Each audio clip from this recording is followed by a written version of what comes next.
while we get going. So we are recording this meeting, which is good, and wanted to take you on a little journey. First of all, wanted to be totally clear that in order for you to get going with Copilot and Microsoft's agentic AI, that there are a few things that you should do. First of all, you should attend our Protecting Data and Privacy in an AI World, which would be number one. We'll give you lots of tips and tricks as we'll share with you today. And the second thing you should do, we do have this NIST risk management framework for AI inside of Compliance Manager. So you can add this NIST AI risk management framework to your tenant. And Compliance Manager is our GRC, governance, risk, and compliance. We've got everything from data protection, the National Archives electronic records management requirements, the United States Privacy Act, the AICPA, if you prefer to adhere to the Association of Certified Public Accountants. I think it's American.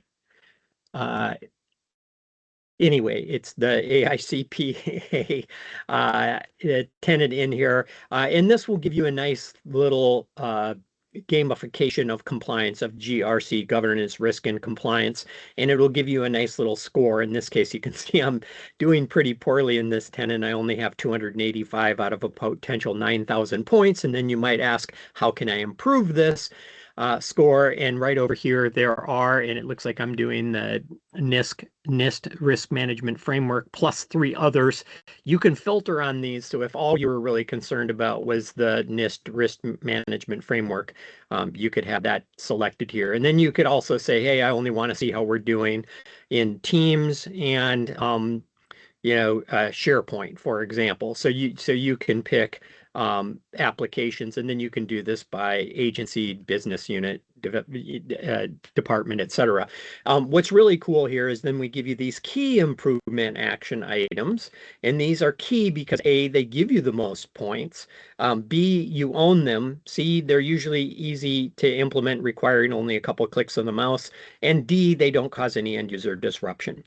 I'm not going to spend a lot of time on this, but we do in that data protection and privacy session. Next, what you'll probably want to do is configure Copilot and your agents and connectors. And this will walk you through in the admin center. You do have to be a global admin, and this will walk you through the capabilities that you have from a global admin administrator perspective. And then configuring your agents, and today will be, I don't know why it's opening a new page every time I click that instead of opening in the page that I'm in, but you will see these various agents and you can pick and choose which agents you use, and not only which agents you use, but which users. So if you're doing a test group, you can assign an agent to a particular test group, like the agents that, again, we'll be working with today. From there, typically what most customers will do is they want to see if their data is being used appropriately or inappropriately. And we have this great tool called Insider Risk Management, and Insider Risk Management has all of these nice capabilities and policy indicators across Office, across devices, across endpoints, which can include servers. And it can look at physical access and has connectors to additional cloud storage and generative AI applications, what we're concerned about today. And we can see things, and we can put people in a watch list or a priority user group. We can integrate some Power Automate flows. We can look at detection groups, and we can look at paths, and we can see if people are doing risky browsing activities, etc. So all of this stuff in Insider Risk gets reported. So somebody might try to mask their activities and say, hey, I'm trying to look for content, but I don't want myself to be recognized as looking for this content. So I have no idea what's going on here with this goofy situation that we've got going on here. So I'm just going to open this in a new tab. And that, of course, failed for some unknown reason. But anyway, with insider risk, we will see things like uh, our there we go. Uh, has somebody accessed sensitive information? Is somebody trying to copy or download sensitive information? So we can see these alerts, and there'll be a plethora of alerts in here. And I can look into these alerts and drill in and see the different files and activities and things that are leaked. This is a data leaks policy. And I could drill down and see when this activity occurred, what files were involved, etc. The other thing that we have in here, of course, is our data loss prevention capabilities. And with inside data loss prevention, there are alerts as well. And we can see there's a bunch of DLP policies for a couple different projects here. There's some credit card information and financial information. But the big point is that there are a plethora of files being accessed, and some of them have a low, medium, or high sensitivity. But I've got a wide variety of alerts between my DLP and my insider risk. And then, of course, we've got our DSPM, our data security posture management for AI. And within this as well, we've got risk assessments, and I can go in and look at a risk assessment, and this will tell me uh, and that one it expired, so this is good. That this one will go ahead and look at the different content that is risky or that is being overshared, for example. So in here, I've got 387 items, and you can see that some of those items are of a sensitive nature, and they're being overshared. So this is a beautiful, beautiful thing. And I do have inside the slides that we're using today, I do have indeed a number of slides, and the slides that I was showing here. We talked about Compliance Manager. We showed you the reports and the score. We talked about Copilot and what it is and what it does and how you can configure it, and the different agents that are available and how you configure those. We looked at insider risk management, and you saw the plethora of alerts there, and the individual, well, this never refreshed, so that's a problem. And then we looked at DLP. You didn't see any of this information either, but you can see that there are a number, 138 or 130 items that I would have to review in DLP. There were hundreds of items here in insider risk. And then inside of our data security for posture management, we can also see that there are a number of sensitive files there. So the big thing here, what I wanted to emphasize is there are a lot of alerts because your data estate is ginormous and it's growing exponentially every single day. So you can see content that is overshared, content that is potentially leaked or lost, content that insiders are trying to steal and take with them, intellectual property, for example. And there's a lot of alerts. You've got hundreds and hundreds of alerts in multiple different locations. So what if I told you for less than a cup of coffee a day that you could hire a couple of employees and you would manage them? You would tell them exactly what to do. They would work for you. And these employees would work 24 by 7 by 365. And again, for pennies a day. Would that be important to you? You'd likely hire those employees in a heartbeat, right? So today I'm going to introduce your two newest employees, IRMa and DaLPa. These are employee number 1 and employee number 2, and these are the new security Copilot alert triage agents that are available in the not too distant future. So we're going to put these two agents to work. These are your two new employees that you're hiring for just pennies a day, less than a cup of coffee a day. But we're going to focus particularly on our DaLPa agent today. It will be exactly the same configuring insider risk management. So earlier I showed you that we had 130 of these and 380 of these. So together that's a combined 510. If my math is right, late on a Friday, 510 alerts to go through. And statistically, we know that less than 30%, and typically the real number is about 10% of those alerts would be addressed. So we'd only really get about 51 out of 510. And what I look at, today, you look at your 174,000 users. And let's say that we've got a hotel property with 174,000 rooms in it. And in those 174,000 rooms, we might have multiple guests or a guest. We might have somebody who steals the shampoo and the soap. We might have somebody who steals, bigger offense. They're stealing a robe or a TV remote control. I don't know why people steal remotes, but they do. Or the whole TV itself. So obviously, you might be missing the TV walking out the door because you were concerned about the soap walking out the door. Or there might be an incident in a room, a fire in a room. We've got all of these different alarms and signal being generated in activities occurring in each of these rooms. And each of these rooms have a OneDrive, they have a email, they have SharePoint sites, they have team sites. So you've got, out of these 174,000 rooms in your hotel, you actually have, times 5 or times 10 of services and locations out there. So you're getting a lot of signal, and we're going to put DaLPa to work here for us. So the first thing that we do with DaLPa is that we're going to go out and configure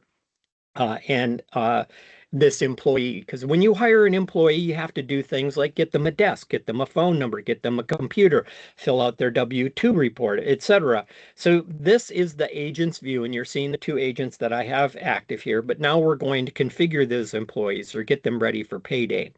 So the first thing we're going to do is click on the view details. That's what I clicked on here to generate this. And we'll see that, hey, this agent has to have the same permissions that you have, or generally similar permissions to what you have. And what this is going to call through is data loss prevention. This is DaLPa.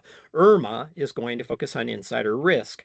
But in this case, we've got them trained. We've got their computer. We've got their social security number. We've got them in payroll. They're all going to be configured. The next thing we have to do is say, hey, when do you want this employee to work? Do you want them to work anytime there's work to be done, or just manually when you tell them to go do work? So we're going to use the better of the two options here and select run automatically, because we should have this person running. Now today we can say, hey, we want this agent to triage DLP alerts from the last 30 days, but you can set this as little as 1 day, but the default is 30 days here. And then you will notice that this is a pay-as-you-go service, and you will be charged for those secure computing units.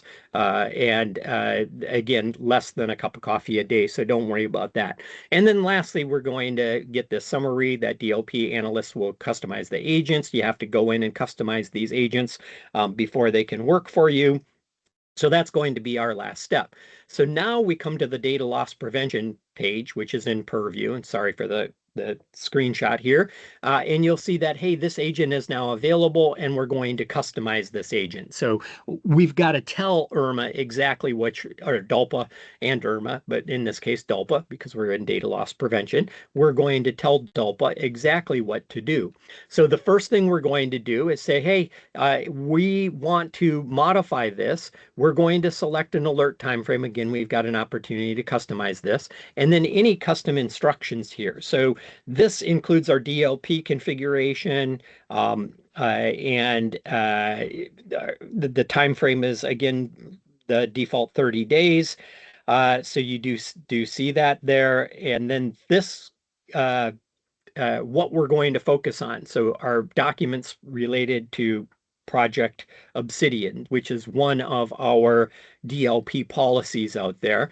And then we can actually select our sensitive information. In this case, I'm going to select all of the sensitive information. Always remember, tip from your Uncle Tom, you can click that little checkbox at the top and we'll select all of these. And then we're going to go off and review this before we go ahead and click save and okay this.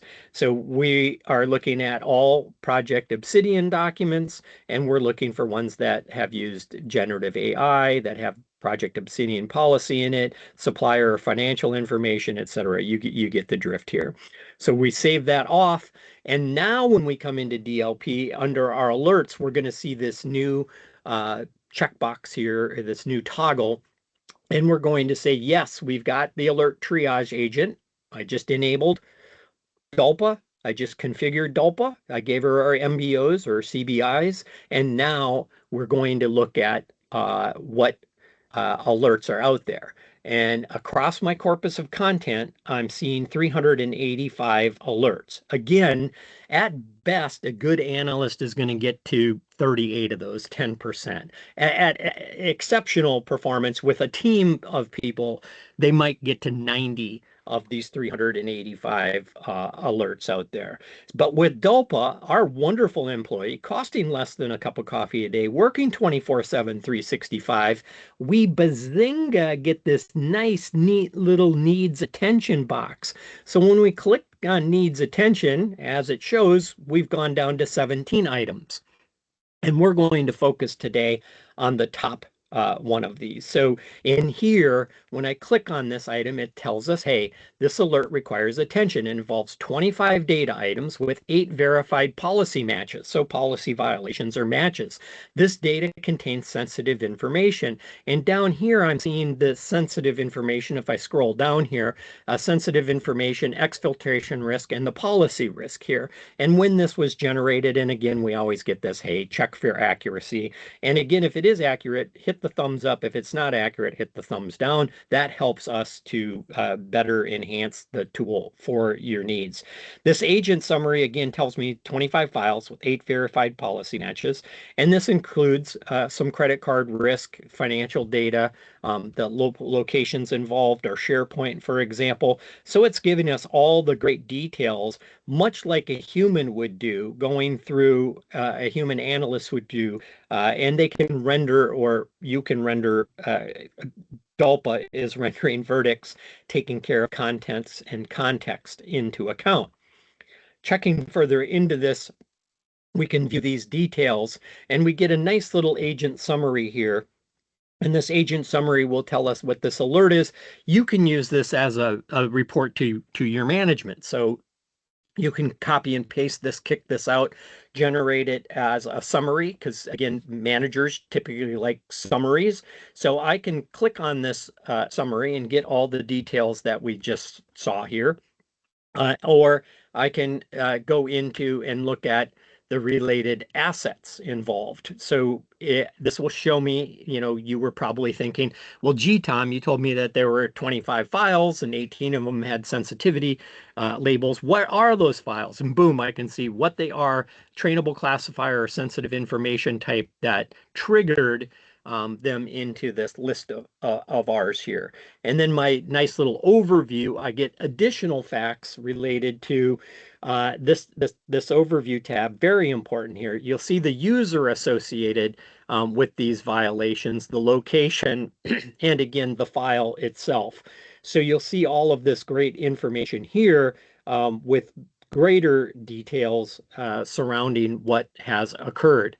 Now, as we went through that one, now I see that, hey, we've got these uh, policies out here, 6 that need further investigation. So again, clicking on the top item, we're going to go in here, and it says, hey, this DLP policy for requested content. We see that the sensitive information type is credit card in an agreement. And we can look at this. We can also modify this policy at any given time. So we can deprioritize or increase the priority that DALPA is working on here, which is very, very cool. So again, we're seeing, who has done this. Alex Wilbur at Contoso is the offending human being out there, and the content that Alex has overshared in this case.